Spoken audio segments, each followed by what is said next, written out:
बता रहा था क्या उत्तर वैदिक काल का सामाजिक जीवन। सामाजिक जीवन में हमने बाल विवाह तक आखिरी पॉइंट बताया था। तो देखिए बाल विवाह में हुआ क्या कि बाल विवाह का दुष्परिणाम क्या निकल कर आया। स्त्री जो थी ना पूरी तरह से आपका है क्या पुरुष पर डिपेंड हो गई। ठीक है, तो बाल विवाह का जो रिजल्ट क्या निकला तो उन्हें बहुत ही कम उम्र में शादी हो जाता था, तो उनको शिक्षा करने के बाद शिक्षा ग्रहण करने का मौका नहीं मिल पाता था।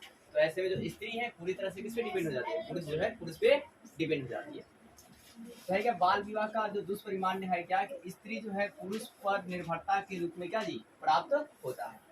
यानी कि जो बाल विवाह के कारण ही क्या होता है कि आपका जो स्त्री है वो क्या होता है पुरुष पर पूरी तरह से निर्भर हो जाती है। ठीक है, कि वो कमा के लाएंगे तो इस तरह का।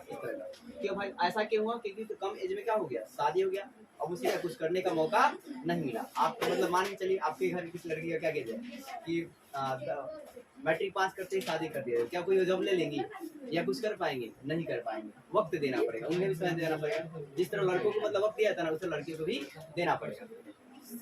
अब देख पर्दा प्रथा और तलाक का कोई प्रमाण नहीं मिला है, ना ही ऋग वैदिक काल में और उत्तर वैदिक काल में क्या होता है पर्दा प्रथा और तलाक का क्या जी कोई प्रमाण नहीं मिला। पूछ लिया कथन में सवाल बन जाएंगे क्या पर्दा प्रथा और तलाक का प्रमाण था, तो क्या था जी नहीं था, कोई प्रमाण नहीं मिला।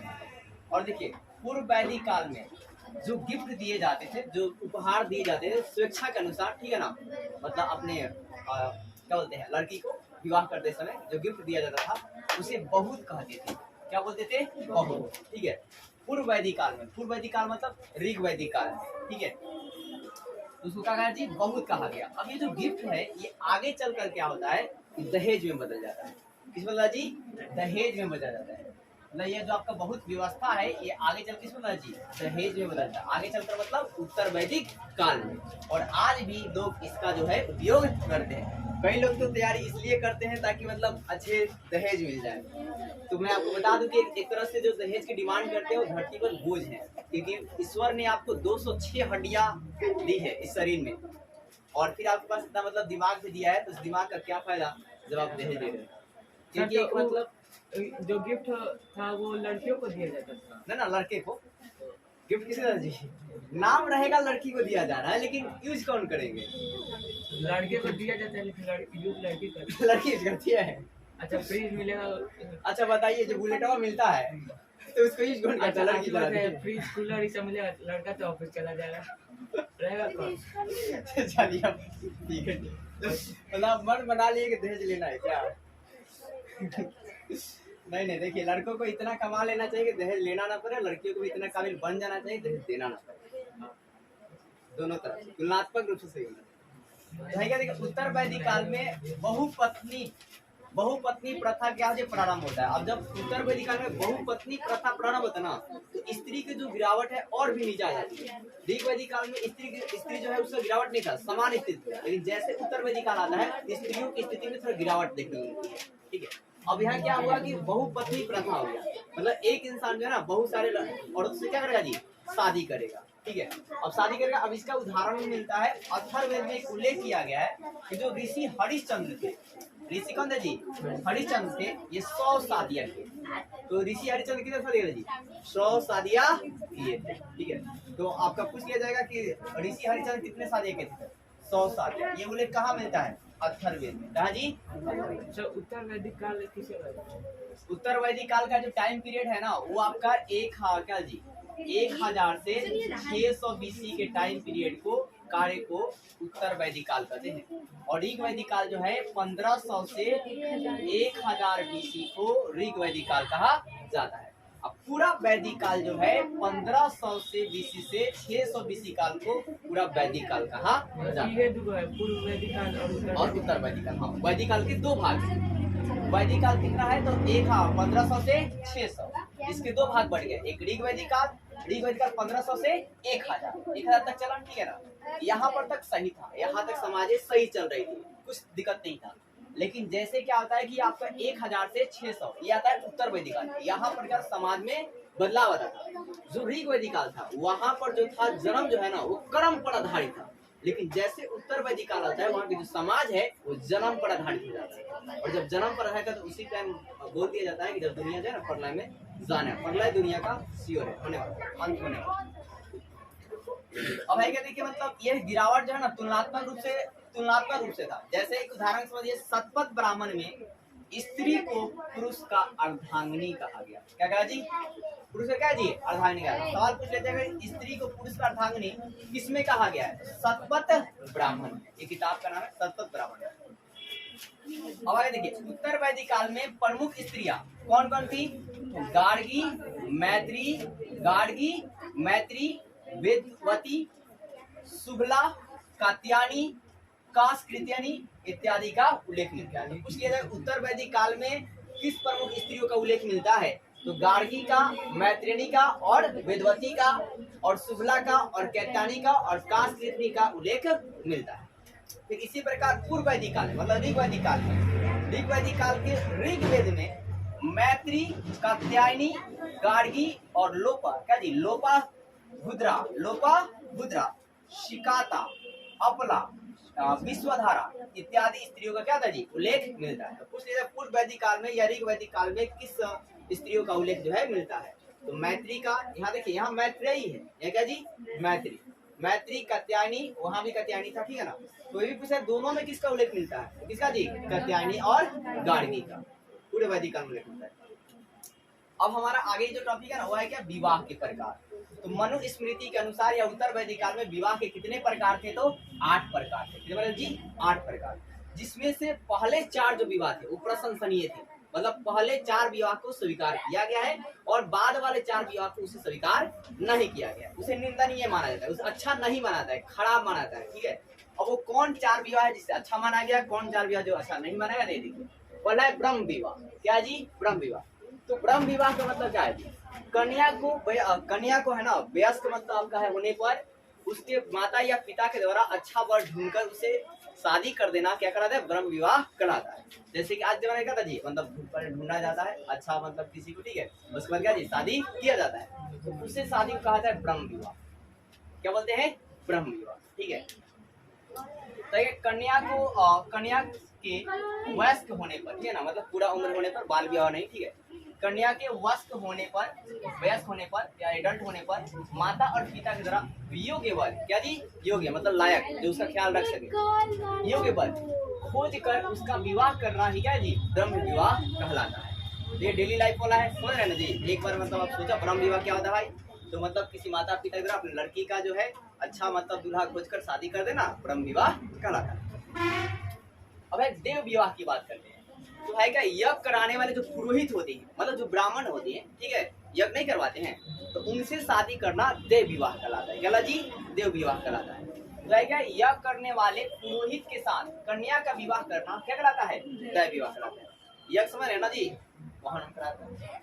देखिए, आर्ष विवाह। आर्ष विवाह क्या आता है? तो कन्या के पिता के द्वारा यज्ञ कार्य हेतु, मतलब यज्ञ करने वाले, क्या जी? यज्ञ करने वाले एक या दो गाय के बदले, मतलब मान के यह जो करवा रहे ना, उसे 1 या 2 गाय देना, ठीक ना। उसके बदले क्या होता है कि कन्या का विवाह कर देना, क्या कहलाता जी? आश्र विवाह कहलाता है। क्या कहलाता है? आश्र विवाह कहलाता है। आश्र विवाह में आपने क्या जाना कि इसमें है क्या कि कन्या के मतलब कन्या के पिता के द्वारा यज्ञ कार्य हेतु, मतलब यज्ञ करने वाले के साथ 2 या 1 गाय के बदले, 2 या क्या जी? 1 गाय के बदले अपने पुत्री का क्या कर देना? शादी कर देना, विवाह कर देना, क्या कहलाता है? आर्ष विवाह कहलाता है। जी, आश्र विवाह। और देव विवाह में क्या है? बस जो पुरोहित यज्ञ करवाएंगे उनसे साथ शादी करेगा, उसी का बोलेंगे हम लोग देव विवाह। आर्ष विवाह उसी तरह का है, लेकिन यह 1 गाय या 2 गाय के बदले। अब है प्रजापत्य विवाह। तो प्रजापत्य विवाह क्या होता है कि वर स्वयं कन्या के पिता से हाथ मांगकर, मतलब कोई लड़का किसी लड़की के घर जाता है और उसके पिताजी से बात करता है और उससे शादी का प्रपोजल रखता है और उसे मान जाते हैं और विवाह करता है, उसे कहा जाएगा प्रजापत्य विवाह, ठीक है ना। प्रजा क्या जी? पत्य विवाह। ये लव मैरिज नहीं कहेगा, ये हाथ मांग वही सकता है जो पहले से योग्य हो, योग्य न मांग सकता है तभी तो उसे मिलेंगे, पहले से जानता हूँ। तो वही तो बात है। वो योग्य रहेगा तो ऑलरेडी मतलब स्वीकृति मिल जाएगी, मतलब 90% चांस है कि स्वीकृति मिल जाएगी। प्रजापति जो है वर स्वयं कन्या के पिता से कन्या का मांग कर क्या करता जी? विवाह करता था, उसे प्रजापति विवाह कहा जाता था। अब देखिए, ये चारों जो विवाह थे ना, ये अच्छे माने जाते थे, प्रशंसा मतलब प्रशंसा नहीं किया जाता, मतलब बढ़िया है। लेकिन ये चारों जो इसे मतलब अच्छा नहीं माना जाता। आगे देखिए है क्या? आसुर विवाह। क्या जी? तो आसुर विवाह क्या था? तो कन्या के पिता द्वारा धन के बदले कन्या का विक्रय कर देना, किसी से बेच देना, ये क्या जी आसुर विवाह है, वास्तव में ही खराब है। ठीक है, एक कन्या के पिता के द्वारा धन के बदले कन्या का विक्रय कर देना, उसका फिर विवाह करना क्या जी आसुर विवाह कहलाता है। अब दूसरा जो आप कहते हैं कि गंधर्व विवाह, तो कन्या और पुरुष मतलब मेल और फीमेल का प्रेम यानी कि आप लव के द्वारा जो विवाह होगा उसे कहा जाएगा गंधर्व विवाह। ये है लव मैरिज क्या जी। तो ये उत्तर वैदिक काल में इस विवाह को क्या जी आपका मतलब क्या अच्छा नहीं माना था, लेकिन आज भी ये जो है प्रचलित है। उस जमाने में अगर मान के चलिए कि मतलब उस जमाने में उत्तर वैदिक काल में अगर अंग्रेज होते और वहां पर जाते तो पूरा इतिहास में ही क्या आपको बदलाव देखने के लिए मिल सकता था, क्योंकि इंग्लिश अंग्रेज में क्या होता है ज्यादातर क्या होते हैं ये शादियां ज्यादातर होती है। तो गंधर्व विवाह में क्या है कि कन्या तथा पुरुष के प्रेम के द्वारा जो विवाह होती है गंधर्व विवाह कहते हैं, या कामुकता के वशीभूत होकर विवाह करना क्या कहलाता है गंधर्व विवाह कहलाता है। ठीक है, अब है क्या पंसाल, कामुकता मतलब रिप्रोडक्शन संबंधित अट्रैक्शन। हाँ, अब है देखिए पैसाच विवाह क्या होता है, ये भी खराब है आपका, ये थोड़ा सा सही मान सकता है आज के जनरेशन के अकॉर्डिंग। पैसाच विवाह तो सोई हुई या विचित कन्या मतलब पूरा लाचार कन्या विचित मतलब, ठीक है, सोई हुई या विचित कन्या के साथ सहवास करके, ठीक है, मतलब उसे गलत कर उसके साथ गलत कर विवाह करना पैसाच विवाह कहलाता है। क्या जी पैसाच विवाह कहलाता है, क्या जी गलत। अब है क्या राक्षस विवाह, क्या जी राक्षस विवाह तो बलपूर्वक कन्या को छीनकर उससे विवाह करना, बलपूर्वक कन्या क्या जी छीनकर उससे क्या करना विवाह करना राक्षस विवाह है, जिसे आजकल बलात्कार के नाम से।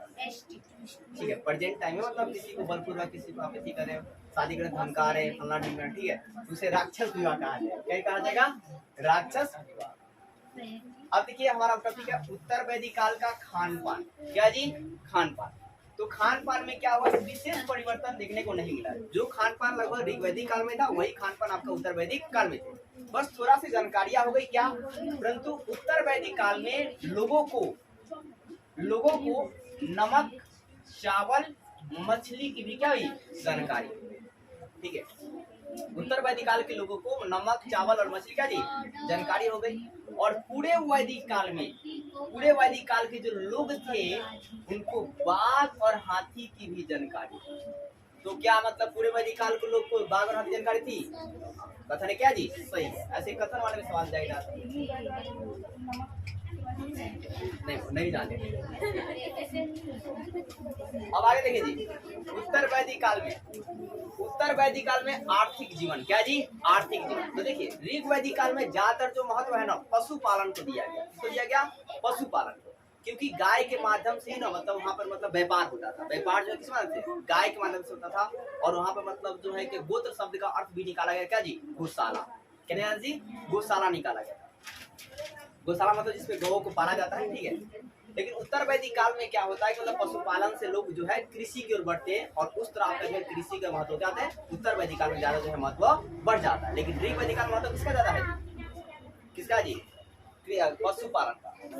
यार क्या पूर्व वैदिक काल में मतलब उत्तर वैदिक ऋग्वैदिक काल पूर्व वैदिक काल में सर्वाधिक महत्व किसका था जी पशुपालन का।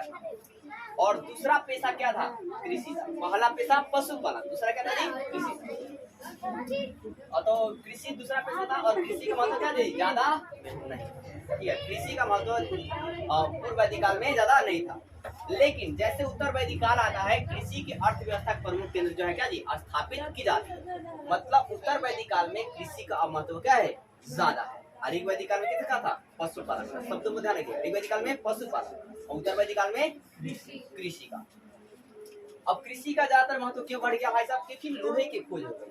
जो लोहे की खोज हुई थी ना तो आपका है क्या वैदिक काल के उत्तर वैदिक काल में हुआ था, वो भी 600 के आसपास हुआ। अब लोहे का जब खोज हो गया तो लोहे से जंगलों कटाई हो गई, खेत मतलब हल से जुताई होने लगा, ठीक है, ज्यादातर खेती होने लगा, उससे लाभ आने लगे, ठीक है ना, धन अर्जित होने लगे। तो इस तरह लोहे के ज्यादा उपयोग से क्या हुआ कि जंगलों काट कर उससे खेती किया जाने लगा और अर्थव्यवस्था क्या जी सही होने लगी। क्या कहेगा तैत्तिरीय उपनिषद में, एक तैत्तिरीय उपनिषद है, तैत्तिरीय उपनिषद में अन्न ही ब्रह्मा क्या जी ब्रह्मा है, मतलब अन्न को ब्रह्मा कहा गया, क्या जी ब्रह्मा कहा गया, मतलब तुलना गया ब्रह्मा से। और मतलब कृषि का इतना महत्व ज्यादा था कि राजा जनक भी, ये उल्लेख मिलता है कि राजा जनक भी हल पकड़कर कृषि करने का, हल कर कृषि जो है करते हैं। तो इससे पता चलता है जो कृषि वाला काम है और ये बहुत ही रेस्पेक्टेड काम है, प्रतिष्ठित काम है, ठीक है। तो इससे पता चलता है कि जो कृषि कार्य है क्या जी, प्रतिष्ठित पेशा था। तो कृषि कैसा पेशा था उत्तर वैदिक काल में? प्रतिष्ठित पेशा था। इसे राजा भी किया करते थे। अब राजा कर रहे थे तो कोई आम काम तो होगा नहीं। अब देखिए है क्या, इंद्र के लिए उत्तर वैदिक काल में इंद्र के लिए कौन से शब्द का उपयोग किया गया? तो सुन सिर, क्या जी, सुन सिरा, सुनसी सिर जो है, सुनसी क्या जी, सिर शब्द का उपयोग किया गया। इसका अर्थ क्या है जी? हलवाहा। क्या था जी? हलवाहा। हलवाहा मतलब हल चलाने वाला, ठीक है। तो आपसे डायरेक्टली शब्द पूछ लिए जाएंगे कि उत्तर वैदिक काल में इंद्र के लिए कौन सा शब्द का प्रयोग किया गया था और इसका क्या अर्थ होता है। तो सुनसी सिर सब प्रयोग किया गया था, अर्थ क्या था? हलवाहा, यानी कि हल चलाने वाला। फिर अथर्ववेद में क्या जी, अथर्ववेद में भारत के पहले कृषि इंजीनियर का उल्लेख किया गया। वो कौन था भाई साहब? तो पृथ्वीवेद। क्या जी? पृथ्वीवेद थे। क्यों कहा गया इनको भारत का पहला इंजीनियर, कृषि का पहला इंजीनियर? क्योंकि ये क्या जी, इनके द्वारा ही लोहे के आविष्कार जो है उस समय में किए, मतलब लोहे की खोज जो है की गई।